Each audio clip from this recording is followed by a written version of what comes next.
Hello one and all, Shakazulaman here, and welcome to my very first Battle B-Daman review. Today we'll be reviewing Cobalt Blade. Now, just looking at this, you're probably wondering, that's not McDonald's buns, that's Wonder Bread. And you were right, strange child. And you're also wrong at the same time, for this is Cobalt Blade's IBA body, or core, as some people refer to it as. During the first iteration of the Zero system, which was the second system in the Battle B-Daman line, they used these as their cores because it was just a plain body. It was just a body with the arms and leg, with arms and its feet, and essentially it works like every other B-Daman. You would load it in the back and it would shoot at the chest. What these serve is just that. These are the B-Daman itself at its bare minimum, and that is why I'm showcasing this first, because I want to do my reviews in 3 parts. First is its core, second are its armor, and the third part will be its special parts that make it special. So reviewing the core of the system, right here we have this white IBA body that is very reminiscent to the white bomber from the Super B-Daman line, as well as to the Tamago White Special, also from the B-Daman line. Now then, with it being standard, it can only hold up to 2 B-Dama, like so. Just only 2. Load it in from the back and you shoot it out from the chest. Now then, one thing I want to point out, there's 2 things that go with this. If you, for some reason, are feeling very retro, I don't recommend doing this because it's scary, you can pop it in from the front like they wanted you to do back in the day. However, that is the reason why we have the back of the head here, so you don't have to do that, you can just load it like this. Now then, another thing that's very possible, that a lot of people don't seem to think, despite the fact that we have several variations of it, during the Super B-Daman line, the hold parts would be connected to the arms, and you'd press the arms down to get a power shot by pushing these 2 parts together, which would create more tension and friction.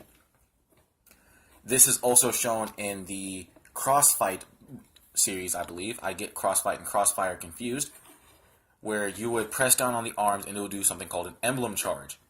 Whether or not this is legal in competitive play, I'm not too sure, but if you pull the arms back on your B-Daman, you could press these 2 bits together for a power shot, like so. This is what it fires off when you are doing a regular shot, firing off into trusty Dragon Ball mug to catch my B-Dama, fire loading into the B-Dama and just firing it like this. And now doing a pseudo emblem charge. I realize this is a bad angle because you can't see anything. Hold on, let me change this real quick. Here we go. You are getting a tour of my room today because I have a crap setup right now. Yeah, see? Yeah, that thing I just told you to do? Never mind. Don't do that because I almost ripped the whole parts out. That's probably why no one does it. If you can pull it off, by all means, go for it. Now then, move on to the second part of the review. We'll be going over its armor. I'll get back to you in just a moment. And here we have Cobalt Blade and his armor. As you can not see here because of the crappy lighting, God, my review is just going all over the place and is terrible today.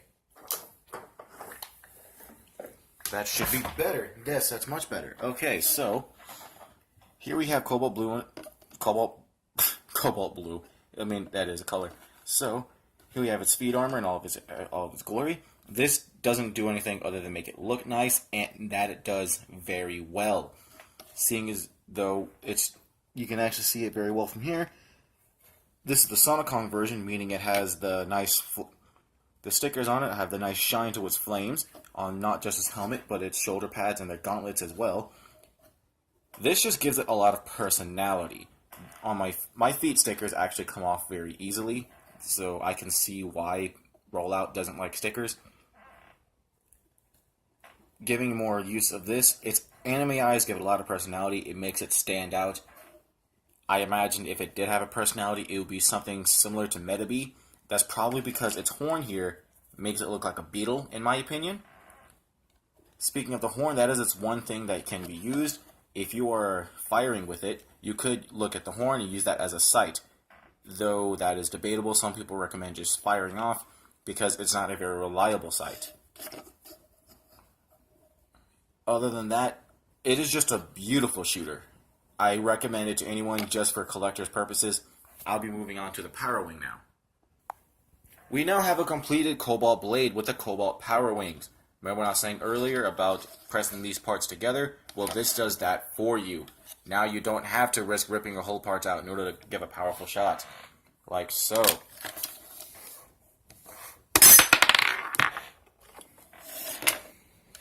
With that being said, the Power Wings is one of the most powerful power type beat 'em on in the Battle Beat 'em on line. One, if not just the Zero system all around. I recommend this to pretty much anyone who wants to go into competitive beat 'em on. And although I would say that if Cobalt Saber didn't exist, because Cobalt Saber is just an upgraded version of Cobalt Blade. However, I do see this as a very good second if you can't get your hands on Cobalt Saber, like me. Well, anyway, I hope you enjoy this crap of a video.